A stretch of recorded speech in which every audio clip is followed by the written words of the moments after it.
Gimana sih Pak? Ya, terima kasih. Untuk peningkatan PAD Bogor ini ada beberapa indikator yang khusus di dinas kita, itu pengendalian pengawasan. Nah, dinas kita ini, Dinas Perumahan Konsumen Pertanahan ini mempunyai 3 UPT. Di antaranya UPT 3 ini yang meliputi 15 kecamatan di wilayah barat, yang mulai dari Gunung Sindur sampai ke Rumpin, Parung Panjang, sampai Penjo, Jasinga, Liuliang, Jumbulang, ya, Ciampea, Tenjolaya. Nah, itu 14 kecamatan yang di bawah UPT 3. Untuk meningkatkan PAD Kabupaten Bogor, kami UPT 3 sekarang mempunyai program kami yaitu jemput bola. Jemput bola dalam arti kita 1 minggu itu 3 kali ke lapangan, 2 kali kita memberesin hasil pekerjaan kita selama 3 hari itu. Nah, jadi kita tidak membentuk tim.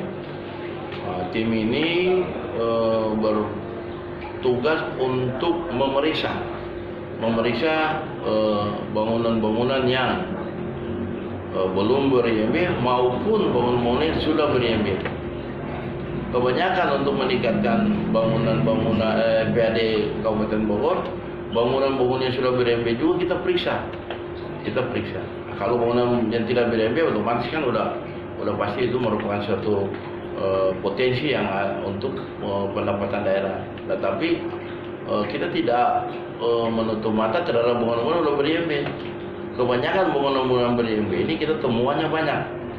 Di antaranya KDB yang sudah diberikan, yaitu kepada pengusaha atau orang-orang yang membuat industri perumahan, itu kebanyakan mereka melanggar, sehingga kita memeriksa pelanggaran itu bisa terlihat pada saat di Shepland yang sudah disahkan. Nah, di dalam Shepland itu sudah dibagi mana untuk bangunan sekian persen, mana untuk jalan, mana untuk penghijauan. Pak, hasil monitoring dan pengawasan selama ini Pak, sampai hampir 1 tahun, kebanyakan jenis bangunan apa yang kita beri? Kalau bangunan itu semua itu bervariasi. Paling banyak bangunan yang tidak berizin itu kebanyakan ya rumah tinggal. Nah, makanya ke depan ini saya akan berupaya untuk mengadakan sosialisasi dengan kepala-kepala desa, lurah atau camat yang ada di wilayah UPT 3, supaya kita mempermudah. Saya berencana untuk rumah tinggal ini kita akan menggratiskan itu untuk masalah pemberkasan untuk peta situasi ataupun PDRT, itu kita fotokopi apapun nanti kita siapin. Pak, banyaknya kan sekarang ada alih fungsi, banyak alih fungsi Pak, ya, dari PP1 ke PP2. Itu berpengaruh nggak ke banyaknya perumahan-perumahan yang kita beri? PP1, PP2. Kalau PP1, PP2 tetap kalau untuk perumahan bisa ya, tapi cuma mungkin pembagian KDB-nya. Kalau PP1 60%, kalau PP2 mungkin 50-40%. Nah, tapi kalau untuk PP1 ke PP2 sebenarnya di wilayah Bogor Barat ini masih lahan yang luas ya. Jadi kalau untuk PAD itu saya rasa masih belum begitu signifikan untuk pengaruhnya. Untuk sanksi para pelanggar itu apa Pak kira-kira? Nah, sanksi pelanggaran terhadap KDB ini sebenarnya sudah ada, pelanggaran Perda. Ya, pelanggaran Perda itu sanksi adalah bongkar, itu sanksinya. Tetapi kalau kita berbicara win solution, kita membongkar juga kan memakai anggaran, ya kan? Anggaran untuk membongkar, dan 1 kali membongkar 1 tempat itu seperti satu objek itu kita membutuhkan berapa banyak personil, mulai dari TNI, polisi ya, terus Pol PP, terus bagaimana alat beratnya, ya kan? Ya, bagaimana PLN-nya. Sebelum bongkar kan kita harus siapin semua itu kan. Nah, jadi kalau saya berharap sebenarnya kita sih mencari solusi yang menguntungkan saja. Kita di Pemda kan sama pengusaha ini kan mitra. Nah, apakah saya sih punya usul itu sebenarnya kita menciptakan suatu pelanggaran-pelanggaran perda itu, yang banyak yang pelanggaran di lapangan itu, yaitu pelanggaran cuma masalah over KDB, ya kan? Kalau masalah untuk tata ruang ya otomatis kita tinggal perlu lihat. Artinya itu dikenakan denda ya Pak? Ya, artinya nanti kita akan melihat pelanggaran dia, KDB-nya itu berapa persen yang dia melanggar, nah, dikalikan dengan luas tanah dia, nah, itu kira-kira dia berapa persen menyiapkan cadangan tanah pengganti untuk menutupi yang dia sudah pakai. Kenapa kalau umpama kita pembiaran, kasihan pada saat debit hujan nanti pada waktu banyak, debitnya cepat, ya itu kasihan kepada orang yang ada di permukaan rendah, ya kan? Kita ini ya alhamdulillah masih di dataran tinggi kan, tetapi kalau debit hujan kencang, terus tanahnya tidak ada resapan karena sudah dipakai beton, ya udah dipakai bangunan, sehingga air itu kan dia tidak langsung resap ke tanah, dia langsung mengalir ke jalan. Jalan dia kan akan, beton itu kan otomatis airnya jalan dia akan turun ke selokan dia akan turun lagi ke sungai itu akan debitnya tambah banyak dan dia akan lari aliran-larinya ke dataran yang lebih rendah itu lebih cepat kan gitu. Nah ini kasihan, akhirnya orang dataran rendah jadi korban. Untuk itu saya berpikir, kalau apakah pelanggaran-pelanggaran ini, marilah kita ciptakan suatu payung hukum supaya terhadap yang memakai lahan sudah tidak memenuhi lagi KDB-nya itu, ya dia harus konsekuensi. Ada Dia kewajiban. punya lahan di sini tidak bisa dipakai, dia belanja lahan di tempat lain. Nah, itu kita bikin payung hukum.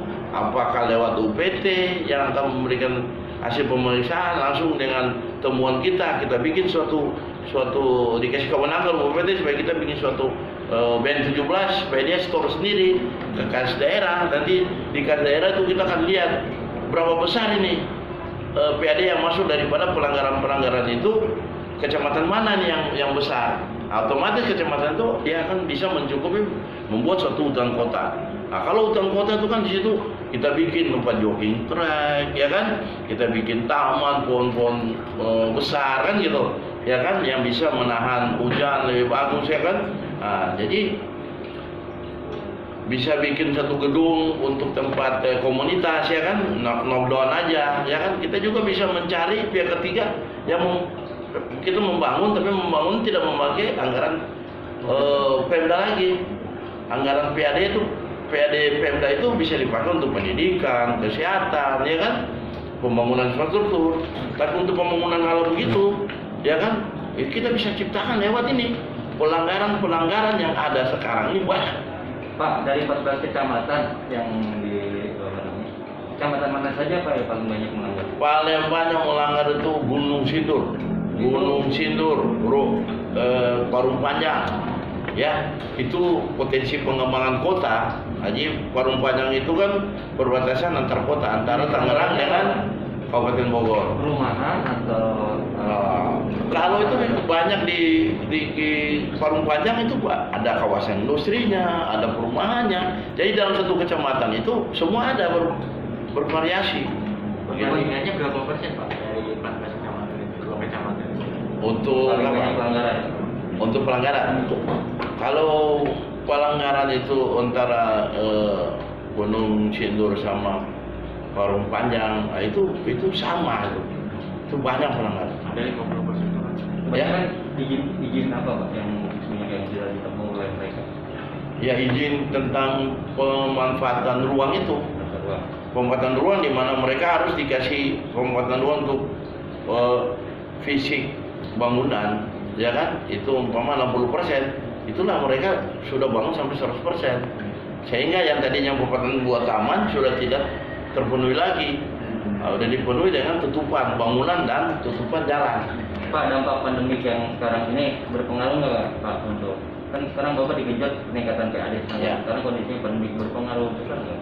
Sebenarnya kalau untuk pembangunan semua sekecil aja sih, nggak terlalu signifikan sebenarnya, karena saya lihat di lapangan itu pembangunan tetap berjalan, ya kan, karena pandemi ini mungkin tahun ini, tapi mereka sudah mengarahkan tahun kemarin kan, program mereka segala macam kan gitu. Tapi memang ada dampaknya tapi tidak terlalu signifikan. Berarti antisipasinya dari melalui program jemput bola ya? Ya, saya sekarang di UPT 3 ini kita jemput sekarang ini semua pada kosong kantor. Karena dua tim saya bentuk untuk jemput bola ke lapangan. Targetnya sampai kapan Pak? Ya, Targetnya sampai kapan? kita akan nurutin terus dan ini program udah merupakan program saya selama saya UPT 3 dia akan berjalan terus karena saya lihat hasilnya bagus. Pak, Hasilnya kan bagus. sendiri dituntut untuk peningkatan PAD. Ada kesulitan tersendiri nggak Pak yang dikeluhkan? Sebenarnya kesulitannya itu dalam pekerjaan semua ada, ya kan? Nah, cuma yang saya berharap apapun sesulit apapun kita sebagai aparatur sipil negara kita siap, ya siap melaksanakan tugas. Cuma kita minta kepada pimpinan atau pihak-pihak yang punya kewenangan, ya tolonglah membantu Dibuatkan kita di ketentuan. lapangan. Karena sekarang ini kita masih belum ada payung hukum. Payung hukum yaitu terhadap pelanggaran-pelanggaran Perda yang sudah membangun tidak ada penghijauan. Kalau kita mau bongkar biayanya banyak besar, Terkendala ya kan, biaya besar. Nah, jadi saya berharap kalau bisa kita bikin efek jerah dengan mereka harus punya kewajiban membeli tanah dan diserahkan kepada pemerintah daerah. Didasari Pak, payung sampai hukum. tahun ini targetnya sudah sampai berapa persen Pak? Sekarang ini alhamdulillah kita setelah sebelum bikin bentuk tim itu 40%, sekarang sudah naik jadi 59%. Kalau dinominalkan Pak bisa kisaran? Sekarang ini nominal 98 miliar, kalau 59% itu sekitar ya 50-an ya. Udah 50 miliar ya, Ya. dari target 90. Dari 90. 98 berarti. Ya, sekarang udah 59. Ya. Pak, terkait Antam Pak, kemarin Ya. ada temuan Pak di lapangan. Kalau untuk Antam sekarang sih mereka sebenarnya awal mula kita ada temuan. Temuan itu mereka mau bikin geopark. Nah, geopark ini dengan adanya sekarang mereka memperpanjang, mereka punya izin untuk penambangan sampai 2031. Geopark ini akhirnya berubah lagi. Jadi mereka tetap mempertahankan untuk tambang. Jadi geopark nggak jadi. Geopark mereka nggak ada lagi. Jadi itu pertama, kedua karena mungkin kemarin kita mau masuk ke Antam itu kita kan rapid test juga. Kita kan ada 15 orang rapid test. Waktunya agak panjang, kita udah sampai di sana sekitar jam 2. Kalau kita mau periksa lagi kurang maksimal, ya sehingga kita ada schedule. Mudah-mudahan di hari Selasa depan kita mulai dari pagi. Jadi ya, hasilnya Pak tidak jadi bongkar, tidak jadi geopark tapi ke apa? Kembali Kepada mereka mau bangun apa namanya? lubang baru. Apa namanya, mereka punya kayak itu Penghijauan. bukan buat penambangan juga Lubang baru. ya, mereka bukan mau bangun kayak apa genset gitu, apa kayak mereka punya apa tuh saya lupa lagi. Kalau izinnya gimana Pak? Izinnya ini mau dibangun, mau diurus, itu kan belum dibangun. Setelah diperpanjang mereka mau ciptakan situ membangun untuk menunjang mereka punya tambang. Jadi izinnya izin baru bukan Izin baru nanti mereka mau. Dan sekarang mereka lagi menyusun membuat praseprel baru. Praseprel baru untuk revisi terhadap nanti program mereka untuk pasca nambang sampai 2031. Kalau izinnya izin bentuk apa sih Pak? Kalau nanti izinnya izin apa Pak? Kalau di sana kan itu ada izin tambang, ada izin IMB, Yang dinaungi oleh Bapak nanti. yang dikata ya itu masih IMB. Misalnya di antara mungkin mes, kantor, ruang produksi, ya kan, itu ruang produksinya itu ada bangunan-bangunan yang harus berusaha sama kita jalan. Tapi sudah mulai pengerjaan. Kalau pekerjaan belum. Ya, baru. Berapa Pak lahannya yang digunakan? Itu mereka lahan itu yang mau dipakai untuk yang baru bangun sekitar 30 hektar. 30 hektar. Ya.